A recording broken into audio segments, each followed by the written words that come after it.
ਇਹ ਹਫ਼ਤਾਵਾਰ ਬਾਈਬਲ ਦਾ ਦਰਸੀ ਵਾਸ Plainfield Christian Science Church Independent ਵੱਲੋਂ ਹੈ, ਜਿਹੜਾ ਨਿਊ ਜਰਸੀ ਅਮਰੀਕਾ ਵਿੱਚ ਹੈ। ਹੋਰ ਮਾਲੂਮਾਤ ਲਈ ਤੁਸੀਂ ਸਾਡੀ ਵੈਬਸਾਈਟ ਵੇਖੋ www.plainfieldcs.com। ਇਹ ਸਬਕ 12 ਨਵੰਬਰ 2023 ਐਤਵਾਰ ਦੇ ਦਿਨ ਹਫ਼ਤੇ ਦੇ ਅਖੀਰ ਉੱਤੇ ਤੁਹਾਡੇ ਪੜ੍ਹਨ ਲਈ ਤਿਆਰ ਕੀਤਾ ਗਿਆ ਹੈ। ਮਜ਼ਮੂਨ ਫਾਨੀ ਤੇ ਲਾਫਾਨੀ। ਸੁਨਹਿਰੀ ਮਤਨ ਯਹੂਦਾ। ਆਪਣੇ ਆਪ ਨੂੰ ਰੱਬ ਦੇ ਪਿਆਰ ਵਿੱਚ ਕਾਇਮ ਰੱਖੋ ਤੇ ਹਮੇਸ਼ਾ ਦੀ ਹਯਾਤੀ ਲਈ ਸਾਡੇ ਖੁਦਾਵੰਦ ਯਿਸੂ ਮਸੀਹ ਦੀ ਰਹਿਮਤ ਦੀ ਉਡੀਕ ਵਿੱਚ ਰਹੋ। ਜਵਾਬੀ ਪੜ੍ਹਾਈ। ਜ਼ਬੂਰ। ਖੁਦਾਵੰਦ ਮੇਰਾ ਚੁਪਾਨ ਹੈ, ਮੈਨੂੰ ਘਾਟਾ ਨਾ ਹੋਵੇਗਾ। ਉਹ ਮੈਨੂੰ ਹਰੀਆਂ ਹਰੀਆਂ ਚਰਾਗਾਹਾਂ ਵਿੱਚ ਬਿਠਾਉਂਦਾ ਹੈ। ਉਹ ਮੈਨੂੰ ਰਾਹਤ ਦੇ ਚਸ਼ਮਿਆਂ ਦੇ ਕੋਲ ਲੈ ਜਾਂਦਾ ਹੈ। ਉਹ ਮੇਰੀ ਜਾਨ ਨੂੰ ਬਹਾਲ ਕਰਦਾ ਹੈ। ਉਹ ਮੈਨੂੰ ਆਪਣੇ ਨਾਂ ਦੀ ਖਾਤਰ ਸੱਚਾਈ ਦੀ ਰਾਹਾਂ ਉੱਤੇ ਲੈ ਟੁਰਦਾ ਹੈ। ਬਲਕਿ ਭਾਵੇਂ ਮੌਤ ਦੇ ਪਰਛਾਵੇਂ ਦੀ ਵਾਦੀ ਵਿੱਚੋਂ ਮੈਨੂੰ ਲੰਘਣਾ ਪਵੇ, ਮੈਂ ਕਿਸੇ ਬਲਾ ਤੋਂ ਨਹੀਂ ਡਰਾਂਗਾ, ਕਿਉਂ ਜੇ ਤੂੰ ਮੇਰੇ ਨਾਲ ਹੈ। ਤੇਰੇ ਅੱਸਾਂ ਤੇ ਤੇਰੀ ਸੋਟੀ ਨਾਲ ਮੈਨੂੰ ਤਸੱਲੀ ਹੈ। ਤੂੰ ਮੇਰੇ ਵੈਰੀਆਂ ਦੇ ਸਾਹਮਣੇ ਮੇਰੇ ਅੱਗੇ ਦਸਤਰਖਾਨ ਵਿਛਾਉਣਾ ਹੈ। ਤੂੰ ਮੇਰੇ ਸਿਰ ਉੱਤੇ ਤੇਲ ਮਲਿਆ ਹੈ, ਮੇਰਾ ਪਿਆਲਾ ਭਰ ਜਾਂਦਾ ਹੈ। ਯਕੀਨਨ ਭਲਾਈ ਤੇ ਰਹਿਮਤ ਸਾਰੀ ਉਮਰ ਮੇਰੇ ਨਾਲ ਰਹਿਣਗੀਆਂ ਤੇ ਮੈਂ ਹਮੇਸ਼ਾ ਰੱਬ ਦੇ ਘਰ ਵਿੱਚ ਸਕੂਨ ਕਰਾਂਗਾ। ਦਰਸੀਵਾਜ਼ ਬਾਈਬਲ ਵਿੱਚੋਂ ਜ਼ਬੂਰ। ਜਾਣ ਰੱਖੋ ਭਈ ਖੁਦਾਵੰਦ ਹੀ ਰੱਬ ਏ। ਉਹਨੇ ਹੀ ਸਾਨੂੰ ਜੰਮਿਆ ਤੇ ਅਸੀਂ ਉਹਦੇ ਹੀ ਹਾਂ। ਅਸੀਂ ਉਹਦੇ ਲੋਕੀ ਤੇ ਉਹਦੀ ਚਰਾਗਾਂ ਦੀਆਂ ਭੇਡਾਂ ਵਾਂ। ਰੋਮੀਓ। ਕੀ ਤੁਸੀਂ ਨਹੀਂ ਜਾਣਦੇ ਭਈ ਜਿਹਦੀ ਵਫਾਦਾਰੀ ਲਈ ਆਪਣੇ ਆਪ ਨੂੰ ਗੁਲਾਮਾਂ ਵਾਂਗਰ ਹਵਾਲੇ ਕਰ ਦਿੰਦੇ ਹੋ, ਉਹਦੇ ਹੀ ਗੁਲਾਮ ਹੋ ਜਿਹਦੇ ਫਰਮਾਬਰਦਾਰ ਹੋ, ਭਾਵੇਂ ਪਾਪ ਦੇ ਜਿਹਦਾ ਅੰਜਾਮ ਮੌਤ ਏ ਤੇ ਭਾਵੇਂ ਫਰਮਾਬਰਦਾਰੀ ਦੇ ਜਿਹਦਾ ਅੰਜਾਮ ਰਾਸਤਬਾਜ਼ੀ ਏ। ਪਰ ਰੱਬ ਦਾ ਸ਼ੁਕਰ ਏ ਭਈ ਭਾਵੇਂ ਤੁਸੀਂ ਪਾਪ ਦੇ ਗੁਲਾਮ ਸੀ, ਫਿਰ ਵੀ ਦਿਲੋਂ ਉਹਦੀ ਤਾਲੀਮ ਦੇ ਫਰਮਾਬਰਦਾਰ ਹੋ ਗਏ ਜਿਹਦੇ ਸਾਂਚੇ ਵਿੱਚ ਤੁਸੀਂ ਢਾਲੇ ਗਏ ਸੀ, ਤੇ ਪਾਪ ਤੋਂ ਆਜ਼ਾਦ ਹੋ ਕੇ ਰਾਸਤਬਾਜ਼ੀ ਦੇ ਗੁਲਾਮ ਹੋ ਗਏ।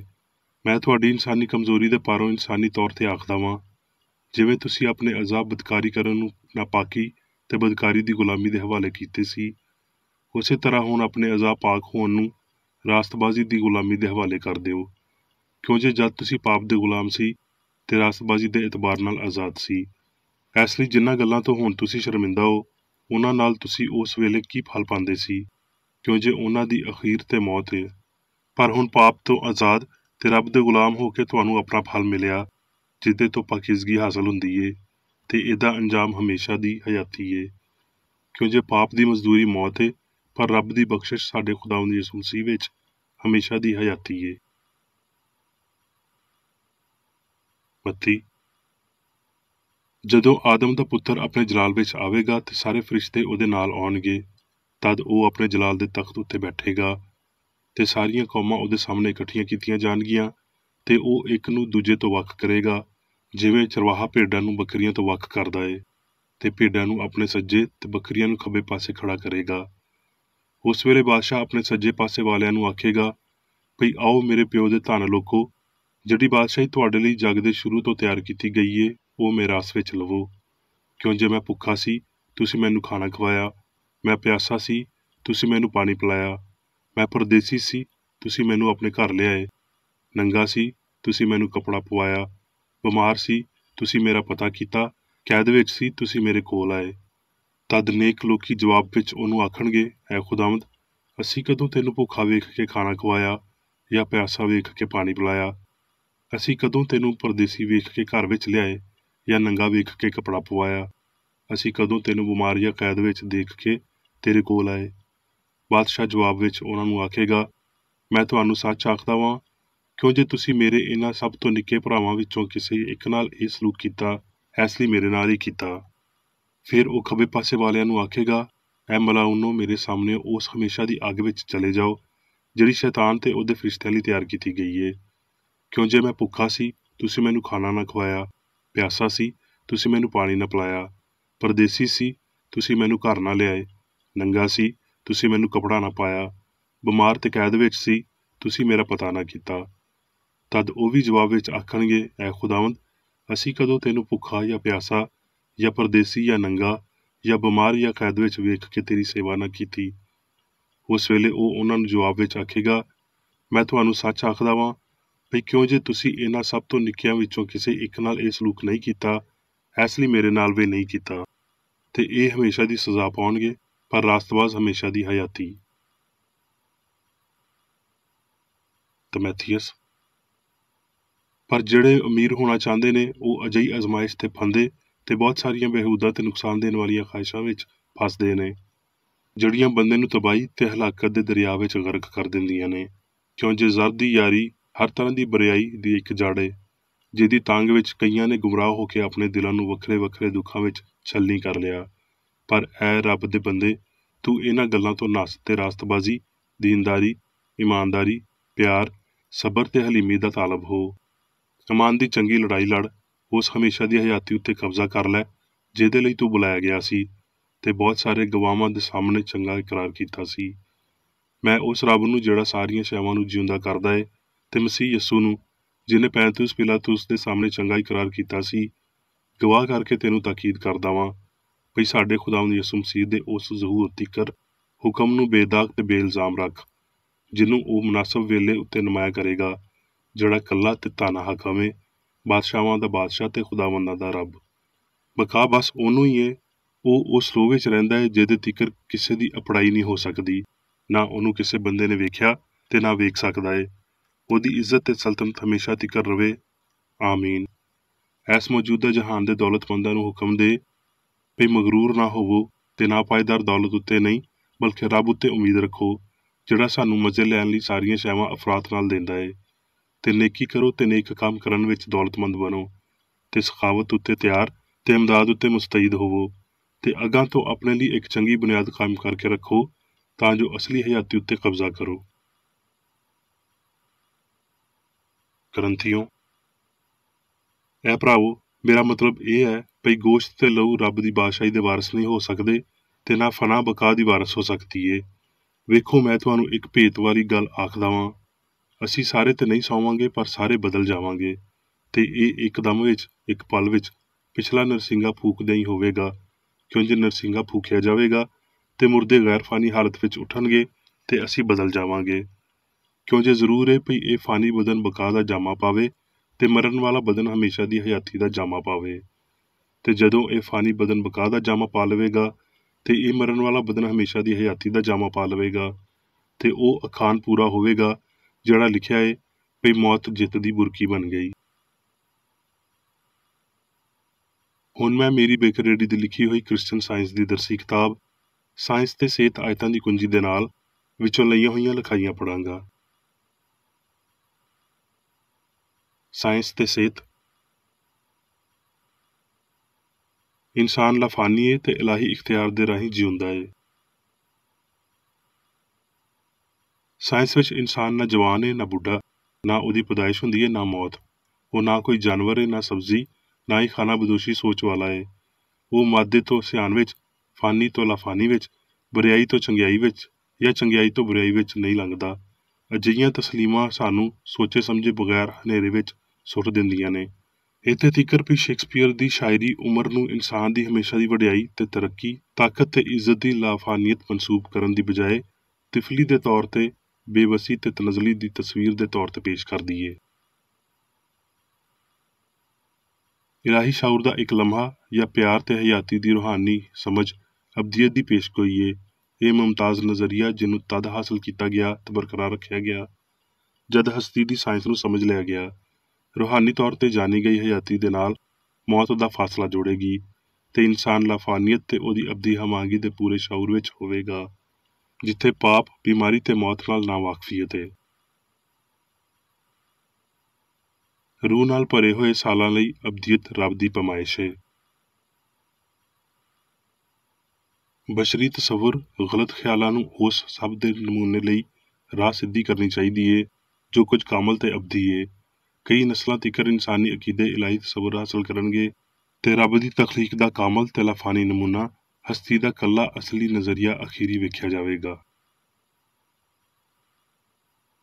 ਇੱਕ ਬਸ਼ਰੀ ਪਾਪੀ ਰੱਬ ਦਾ ਬੰਦਾ ਨਹੀਂ ਏ। ਬਸ਼ਰ ਲਾਫਾਨੀਆਂ ਦੇ ਫਰੇਬ ਨੇ। ਉਹ ਬਦਕਿਰਦਾਰਾਂ ਜਾਂ ਬਦਾਂ ਦੇ ਬਾਲ ਨੇ ਜਿਹਦੇ ਤੋਂ ਇਹ ਜ਼ਾਹਿਰ ਹੁੰਦਾ ਏ ਵੀ ਇਨਸਾਨ ਮਿੱਟੀ ਤੋਂ ਸ਼ੁਰੂ ਹੋਇਆ ਜਾਂ ਮਾਦੀ ਐਂਬਰੀਓ ਦੇ ਤੌਰ ਤੇ ਪੈਦਾ ਹੋਇਆ ਹੈ। ਇਲਾਹੀ ਸਾਇੰਸ ਵਿੱਚ ਰੱਬ ਤੇ ਅਸਲੀ ਇਨਸਾਨ ਇਲਾਹੀ ਅਸੂਲ ਤੇ ਖਿਆਲ ਵਾਂਗਰ ਗੈਰ ਮੁਨਫਿਕ ਨੇ। ਫਾਨੀ ਬਸ਼ਰ ਰੱਬ ਦੇ ਸੁੱਟੇ ਹੋਏ ਪੁੱਤਰ ਨਹੀਂ। ਉਹ ਕਦੀ ਵੀ ਹਸਤੀ ਦੀ ਕਾਮਲ ਹਾਲਤ ਵਿੱਚ ਨਹੀਂ ਸੀ ਜਿਹਨੂੰ ਬਾਅਦ ਵਿੱਚ ਦੁਬਾਰਾ ਹਾਸਲ ਕੀਤਾ ਜਾ ਸਕਦਾ ਹੈ। ਫਾਨੀ ਤਾਰੀਖ ਦੇ ਸ਼ੁਰੂ ਤੋਂ ਉਹਨਾਂ ਨੇ ਬਦੀ ਵਿੱਚ ਹਾਲਤ ਫੜੀ ਤੇ ਪਾਪ ਵਿੱਚ ਆਪਣੀ ਮਾਂ ਦੇ ਢਿੱਡ ਵਿੱਚ ਆਏ। ਯਾਦ ਰੱਖੋ ਵੀ ਪਾਕ ਕਲਾਮ ਫਾਨੀ ਇਨਸਾਨ ਦੇ ਬਾਰੇ ਆਖਦਾ ਏ, ਇਨਸਾਨ ਦੀ ਉਮਰ ਤੇ ਘਾਹ ਵਾਂਗਰ ਏ, ਉਹ ਜੰਗਲੀ ਫੁੱਲਾਂ ਵਾਂਗਰ ਖਿੜਦਾ ਏ। ਵੀ ਹਵਾ ਉਹਦੇ ਉੱਤੇ ਚੱਲੀ ਤੇ ਉਹ ਨਹੀਂ ਰਿਹਾ ਤੇ ਉਹਦੀ ਥਾਂ ਉਹਨੂੰ ਫੇਰ ਨਾ ਵੇਖੇਗੀ। ਰੱਬ ਦੇ ਲੋਕਾਂ ਦੇ ਬਾਰੇ ਨਾ ਕਿ ਇਨਸਾਨ ਦੇ ਬਾਲਾਂ ਦੇ ਬਾਰੇ ਗੱਲ ਕਰਦਿਆਂ ਹੋਏ ਯਿਸੂ ਨੇ ਆਖਿਆ, ਰੱਬ ਦੀ ਬਾਦਸ਼ਾਹੀ ਤੁਹਾਡੇ ਵਿਚਕਾਰ ਏ, ਯਾਨੀ ਸੱਚਾਈ ਤੇ ਪਿਆਰ ਅਸਲੀ ਇਨਸਾਨ ਉੱਤੇ ਹੁਕੂਮਤ ਕਰਦੀ ਏ। ਇਹ ਜ਼ਾਹਰ ਕਰਦਿਆਂ ਹੋਏ ਵੀ ਇਨਸਾਨ ਰੱਬ ਦੀ ਸੂਰਤ ਉੱਤੇ ਬੇਗੁਨਾਹ ਤੇ ਅਬਦੀ ਏ।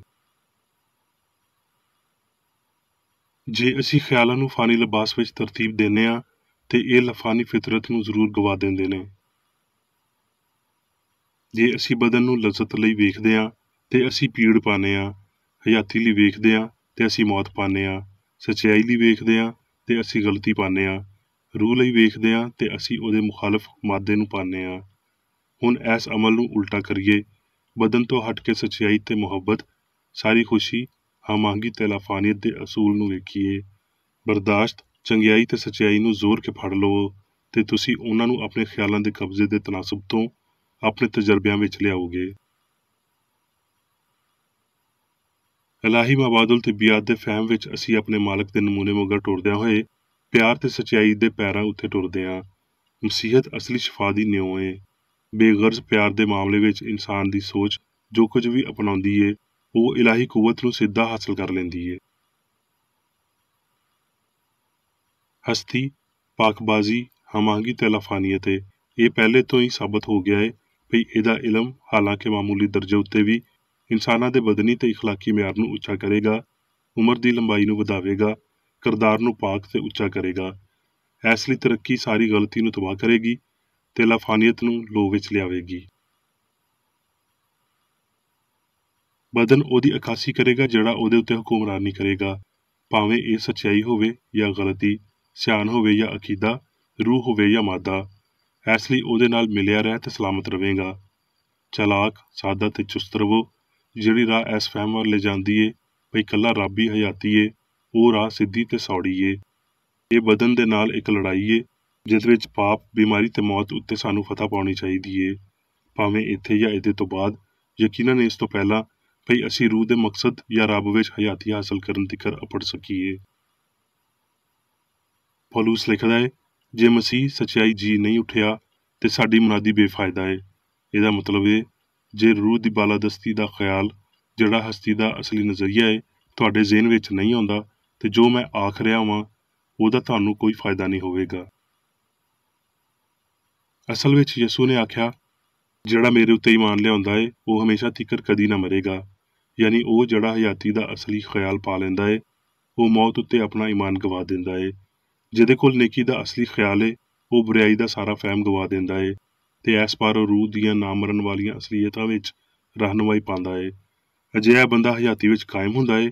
ਅਜਿਹੀ ਹਯਾਤੀ ਜਿਹੜੀ ਹਯਾਤੀ ਨੂੰ ਸਹਾਰਾ ਨਾ ਦੇਣ ਦੇ ਕਾਬਲ ਬਦਨ ਤੋਂ ਨਹੀਂ ਬਲਕਿ ਉਸ ਸੱਚਾਈ ਤੋਂ ਹਾਸਲ ਕੀਤੀ ਗਈ ਹੋਵੇ ਜਿਹੜੀ ਆਪਣੇ ਲਾਫਾਨੀ ਖਿਆਲ ਨੂੰ ਜ਼ਾਹਰ ਕਰਦੀ ਹੋਵੇ। ਇਸ ਮੁਕਤਦਰ ਵੇਲੇ ਵਿੱਚ ਇਨਸਾਨ ਦੀ ਤਰਜੀਹ ਆਪਣੇ ਮਾਲਕ ਦੇ ਇਹਨਾਂ ਲਫ਼ਜ਼ਾਂ ਨੂੰ ਸਾਬਤ ਕਰਨਾ ਹੈ, ਜੇ ਕੋਈ ਬੰਦਾ ਮੇਰੇ ਕਲਾਮ ਉੱਤੇ ਅਮਲ ਕਰੇਗਾ ਤੇ ਉਹ ਹਮੇਸ਼ਾ ਤੀਕਰ ਕਦੀ ਮੌਤ ਨੂੰ ਨਾ ਵੇਖੇਗਾ।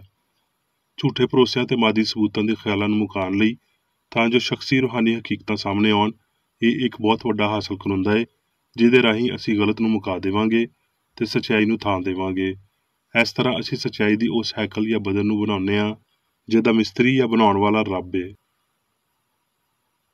ਸਾਨੂੰ ਵਜੂਦੀਅਤ ਨੂੰ ਗੁਮਨਾਮ ਰੱਬ ਲਈ ਮਖਸੂਸ ਨਹੀਂ ਕਰਨਾ ਚਾਹੀਦਾ ਜਿਹਦੀ ਅਸੀਂ ਲਾਇਲਮੀ ਨਾਲ ਇਬਾਦਤ ਕਰਦੇ ਹਾਂ, ਬਲਕਿ ਹਮੇਸ਼ਾ ਦੇ ਮਮਾਰ ਅਬਦੀ ਪਿਓ ਤੇ ਉਸ ਹਯਾਤੀ ਲਈ ਜਿਹਨੂੰ ਫਾਨੀ ਫਹਿਮ ਵਿਗਾੜ ਨਹੀਂ ਸਕਦਾ, ਨਾ ਹੀ ਫਾਨੀ ਅਕੀਦਾ ਤਬਾਹ ਕਰ ਸਕਦਾ ਹੈ। ਇਨਸਾਨੀ ਗਲਤ ਫਹਿਮੀਆਂ ਦੀ ਤਲਾਫੀ ਕਰਨ ਲਈ ਤੇ ਉਸ ਹਯਾਤੀ ਦੇ ਨਾਲ ਉਹਨਾਂ ਦਾ ਮੁਕਾਬਲਾ ਕਰਨ ਲਈ ਜਿਹੜਾ ਰੂਹਾਨੀ ਏ ਨਾ ਕਿ ਮਾਦੀ, ਸਾਨੂੰ ਜ਼ਿਹਨੀ ਤਾਕਤ ਦੀ ਕਾਬਲੀਅਤ ਦੀ ਸਮਝ ਹੋਣੀ ਚਾਹੀਦੀ ਏ।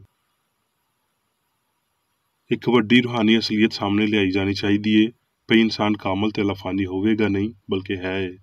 ਸਾਨੂੰ ਵਜੂਦੀਅਤ ਦੇ ਸ਼ਾਉਰ ਨੂੰ ਹਮੇਸ਼ਾ ਕਾਇਮ ਰੱਖਣਾ ਚਾਹੀਦਾ ਹੈ ਤੇ ਛੇਤੀ ਨਾਲ ਜਾਂ ਦੇਰ ਨਾਲ ਮਸੀਹ ਤੇ ਕ੍ਰਿਸਚਨ ਸਾਇੰਸ ਦੇ ਰਾਹੀਂ ਪਾਪ ਤੇ ਮੌਤ ਉੱਤੇ ਚੌਧਰੀ ਹੋਣਾ ਚਾਹੀਦਾ ਹੈ। ਜਦੋਂ ਮਾਦੀ ਹਕਾਇਕ ਨੂੰ ਤਰਕ ਕੀਤਾ ਜਾਂਦਾ ਹੈ ਤੇ ਹਸਤੀ ਦੀਆਂ ਗੈਰ ਫਾਨੀ ਹਕੀਕਤਾਂ ਨੂੰ ਕਬੂਲ ਕਰ ਲਿਆ ਜਾਂਦਾ ਹੈ ਤੇ ਇਨਸਾਨ ਦੀ ਲਾਫਾਨੀਅਤ ਦੀ ਵਜ਼ਾਹਤ ਹੋਰ ਸਾਹਮਣੇ ਆ ਜਾਂਦੀ ਹੈ। ਸਾਡੇ ਅੰਦਰ ਬੇਗਰਜ਼ੀ, ਚੰਗਿਆਈ, ਰਹਿਮ, ਇਨਸਾਫ, ਸਿਹਤ, ਪਾਕੀਜ਼ਗੀ, ਪਿਆਰ, ਅਸਮਾਨ ਦੀ ਬਾਦਸ਼ਾਹੀ ਨੂੰ ਰਾਜ ਕਰਨ ਦਿਓ ਤੇ ਇਹ ਪਾਪ, ਬਿਮਾਰੀ ਤੇ ਮੌਤ ਤਲਫ ਹੋਣ ਤੀਕਰ ਘੱਟ ਹੁੰਦੇ ਜਾਣਗੇ। ਹੁਣ ਮੈਂ ਮੇਰੀ ਬੇਕਰ ਰੇਡੀ ਵੱਲੋਂ ਚਰਚ ਮੈਨੂਅਲ ਵਿੱਚ ਦਿੱਤੇ ਹੋਏ ਰੋਜ਼ਾਨਾ ਦੇ 3 ਫਰਜ਼ ਪੜਾਂਗਾ। ਰੋਜ਼ਾਨਾ ਦੀ ਦੁਆ। ਇਸ ਚਰਚ ਦੇ ਹਰ ਰੁਕਨ ਦਾ ਇਹ ਫਰਜ਼ ਹੈ ਭਈ ਉਹ ਹਰ ਰੋਜ਼ ਇਹ ਦੁਆ ਕਰੇ, ਤੇਰੀ ਬਾਦਸ਼ਾਹੀ ਆਵੇ, ਇਲਾਹੀ ਸੱਚਾਈ, ਹਯਾਤੀ ਤੇ ਪਿਆਰ ਦੀ ਸਲਤਨਤ ਮੇਰੇ ਅੰਦਰ ਕਾਇਮ ਹੋਵੇ ਤੇ ਸਾਰੇ ਪਾਪ ਮੈਥੋਂ ਨਿਕਲ ਜਾਣ ਤੇ ਤੇਰਾ ਕਲਾਮ ਸਾਰੇ ਇਨਸਾਨਾਂ ਦੇ ਪਿਆਰ ਨੂੰ ਵਧਾਵੇ ਤੇ ਉਹਨਾਂ ਉੱਤੇ ਹੁਕੂਮਤ ਕਰੇ। ਮਕਸਦਾਂ ਤੇ ਕੰਮਾਂ ਦਾ ਇੱਕ ਅਸੂਲ। ਨਾ ਕੋਈ ਮੁਖਾਲਫਤ ਤੇ ਨਾ ਕੋਈ ਜ਼ਾਤੀ ਤਾਲੁਕ ਮਾਦਰੀ ਚਰਚ ਦੇ ਕਿਸੇ ਰੁਕਨ ਦੇ ਮਕਸਦਾਂ ਜਾਂ ਕੰਮਾਂ ਉੱਤੇ ਅਸਰ ਕਰਨੇ ਚਾਹੀਦੇ। ਸਾਇੰਸ ਵਿੱਚ ਬਸ ਇਲਾਹੀ ਪਿਆਰ ਹੀ ਹੁਕੂਮਤ ਕਰਦਾ ਏ ਤੇ ਇੱਕ ਮਸੀਹੀ ਸਾਇੰਸਦਾਨ ਪਾਪ ਨੂੰ ਰੱਦ ਕਰਦਿਆਂ ਹੋਏ ਸੁੱਚੀ ਭਰਾਬੰਦੀ, ਖੈਰਾਤ ਪਸੰਦੀ ਤੇ ਮਾਫੀ ਨਾਲ ਪਿਆਰ ਦੀਆਂ ਮਿੱਠੀਆਂ ਸੱਚਾਈਆਂ ਦਾ ਪਰਛਾਵਾਂ ਬਣਦਾ ਏ। ਇਸ ਚਰਚ ਦੇ ਸਾਰੇ ਰੁਕਨਾਂ ਨੂੰ ਸਾਰੇ ਪਾਪਾਂ ਤੋਂ, ਗਲਤ ਤਰ੍ਹਾਂ ਦੀਆਂ ਪੇਸ਼ਨਗੋਈਆਂ, ਮੁਨਸਫੀਆਂ, ਮੁਜ਼ਮਤਾਂ, ਸਲਾਹਾਂ, ਗਲਤ ਅਸਰਾਂ ਨੂੰ ਲੈਣ ਤੇ ਗਲਤ ਅਸਰ ਦੇਣ ਤੋਂ ਆਜ਼ਾਦ ਰਹਿਣ ਲਈ ਹਰ ਰੋਜ਼ ਖਿਆਲ ਰੱਖਣਾ ਚਾਹੀਦਾ ਹੈ ਤੇ ਦੁਆ ਕਰਨੀ ਚਾਹੀਦੀ ਹੈ। ਫਰਜ਼ ਲਈ ਚੁਸਤੀ। ਇਸ ਚਰਚ ਦੇ ਹਰ ਰੁਕਨ ਦਾ ਇਹ ਫਰਜ਼ ਹੈ ਭਈ ਉਹ ਹਰ ਰੋਜ਼ ਜਾਰਿਹਾਨਾ ਜ਼ੇਨੀ ਸਲਾਹਾਂ ਦੇ ਖਿਲਾਫ ਆਪਣੇ ਆਪ ਨੂੰ ਤਿਆਰ ਰੱਖੇ ਤੇ ਰੱਬ, ਆਪਣੇ ਕਾਇਦ ਤੇ ਇਨਸਾਨਾਂ ਲਈ ਆਪਣੇ ਫਰਜ਼ਾਂ ਨੂੰ ਨਾ ਕਦੀ ਭੁੱਲੇ ਤੇ ਨਾ ਕਦੀ ਨਜ਼ਰਅੰਦਾਜ਼ ਕਰੇ। ਉਹਦੇ ਕੰਮਾਂ ਦੇ ਰਾਹੀਂ ਉਹਦਾ ਇਨਸਾਫ ਹੋਵੇਗਾ, ਉਹ ਬੇਕਸੂਰ ਜਾਂ ਕਸੂਰਵਾਰ ਹੋਵੇਗਾ।